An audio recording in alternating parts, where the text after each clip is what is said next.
दोस्तों, अगर आपने अभी तक हमारा चैनल सब्सक्राइब नहीं किया है तो यहाँ क्लिक करके हमारे चैनल को सब्सक्राइब करें और इस नोटिफिकेशन बेल को भी दबाना ना भूलें, जिससे कि आप हमारी आने वाली हर वीडियोस की नोटिफिकेशंस पा सकें।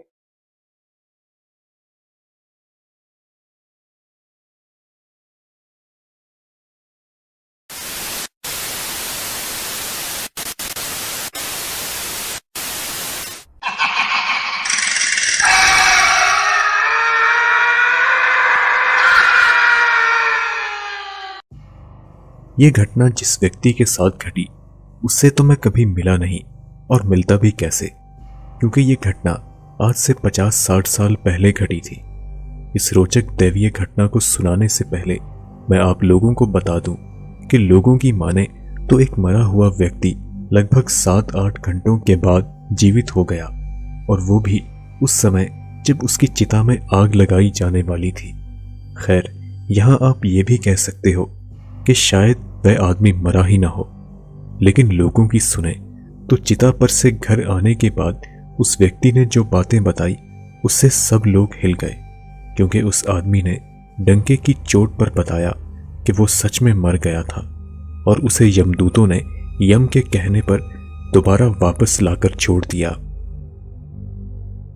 हमारे गांव के बगल में एक और गांव है जहां ये घटना घटी थी।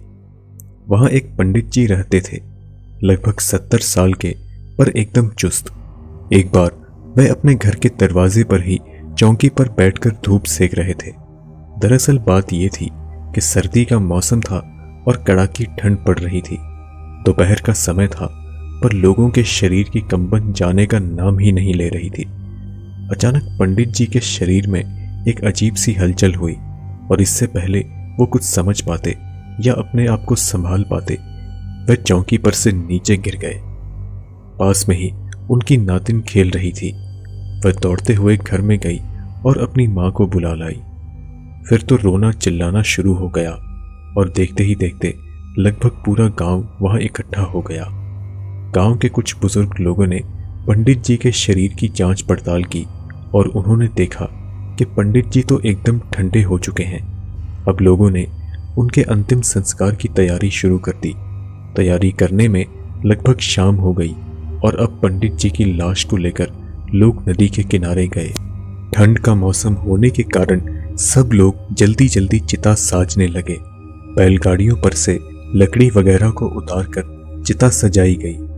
फिर इस चिता पर पंडित जी की लाश को रखा गया। फिर कुछ लकड़ियां रखकर घी डाला गया, और उसके बाद उस पंडित जी के बड़े लड़के ने जैसे ही परिक्रमा करके चिता में आग लगाने के लिए झुके, तभी चिता में थोड़ी हलचल हुई। इससे काफी लोग डर के मारे चिता से काफी दूर भाग गए, लेकिन पंडित जी के बड़े बेटे डरे नहीं। हाँ, ये अलग बात थी कि उनके भी रोंगटे खड़े हो गए। उन्होंने थोड़ी हिम्मत दिखाई और लाश के मुंह और सिर से लकड़ी को हटा दिया, और देखा कि लाश का चेहरा तो एकदम लाल और पसीने से भीगा हुआ था, और अब साथ ही लाश की पलकें भी झपक रही हैं। अब पंडित जी के बड़े बेटे वहीं से चिल्लाए कि आप लोग डरिए मत और चिता के पास वापस आ जाइए, पिताजी जिंदा हैं। पर लोग उनकी कहाँ सुनते। कुछ लोग तो घबराकर और दूर भाग गए, क्योंकि उनको लगा कि पंडित जी का भूत आ गया है। कुछ लोगों ने तो पंडित जी के बड़े लड़के से कहा कि आप भी दूर हो जाए, पता नहीं कौन सी अनहोनी घट जाए। पर पंडित जी के बड़े लड़के वहीं डटे रहे, और एक एक करके लाश के ऊपर की सारी लकड़ियों को उतारा, और उसके बाद अपने पिताजी को भी अच्छी तरह से पकड़कर चिता से नीचे उतारकर वहीं नीचे सुला दिया, और इसके बाद दौड़कर जाकर नदी में से पानी लाकर उनके मुंह में डाल दिया। अब धीरे धीरे लोगों का डर कुछ कम हो रहा था, और एक एक करके डरे सहमे लोग दोबारा चिता के पास इकट्ठा होने लगे। अब पंडित जी थोड़े सामान्य हो चुके थे। उन्होंने धीमी आवाज में अपने बड़े बेटे से कहा कि हमें घर ले चलो। 2-3 दिन के बाद फिर से पंडित जी पहले की तरह ठीक हो गए। ये बात अब तो पूरे इलाके में फैल चुकी थी कि फलां गांव के फलां बाबा मरकर जिंदा हो गए हैं। दूर दराज इलाकों से बहुत सारे लोग पंडित जी के पास आते थे और हैरानी से उन्हें देखते थे। इस घटना के लगभग 8 से 10 दिन बाद कुछ लोग पंडित जी के दरवाजे पर बैठकर इसी घटना का जिक्र कर रहे थे। कोई कहता कि बाबा मरे नहीं थे, बल्कि उनका प्राण छिप गया था और 7-8 घंटे बाद फिर वापस आ गया। लेकिन कुछ लोग मानने को तैयार नहीं थे। उनका कहना था कि उन लोगों ने खुद ही बाबा की जांच पड़ताल की थी और बाबा एकदम ठंडे पड़ चुके थे। अभी उन लोगों की ये बात चल ही रही थी कि बाबा घर में से बाहर निकले और बोल पड़े कि वास्तव में वह मर चुके थे। फिर उन्होंने उस घटना का जिक्र कुछ इस प्रकार से किया। उस दिन चौकी पर बैठे बैठे अचानक पता नहीं क्यों मेरे साथ क्या हुआ कि मैं नीचे गिर गया, और बाद में मेरे साथ क्या हुआ ये मुझे नहीं पता।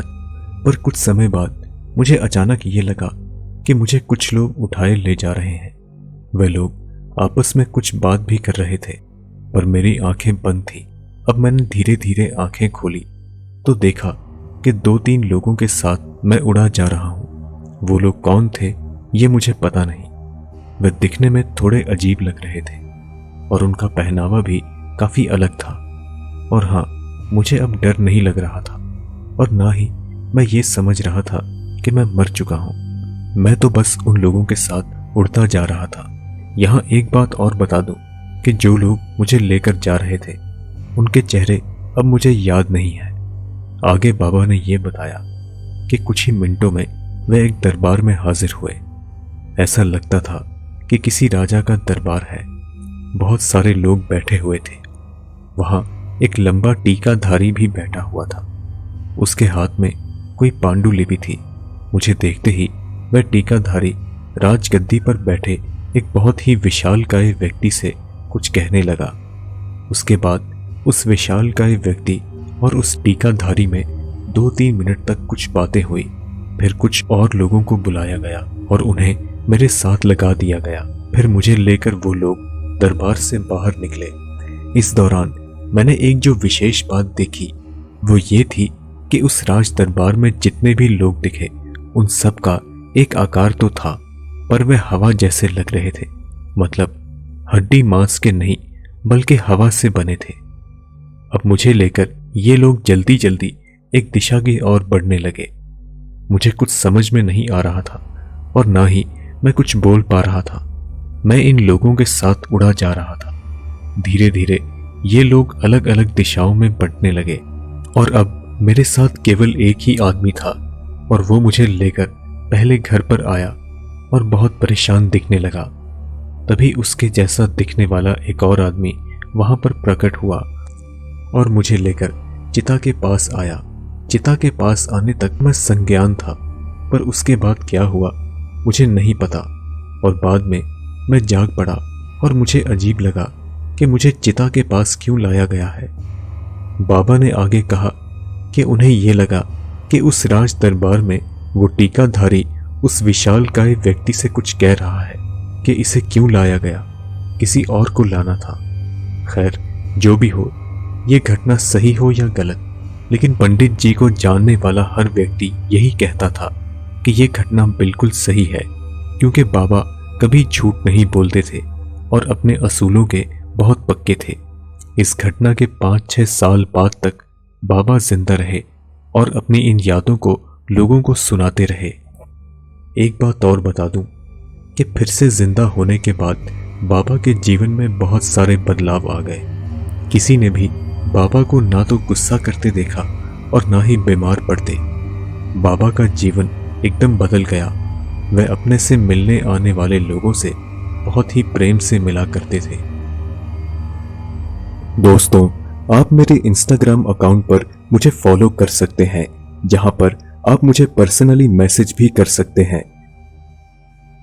आप अपने विचार हमें कमेंट्स के माध्यम से जरूर बताएं। अगर आपको ये वीडियो पसंद आई तो इसे लाइक और शेयर जरूर करें। हम जल्द ही आपसे अगली वीडियो में मुलाकात करेंगे। तब तक के लिए इजाजत दीजिए।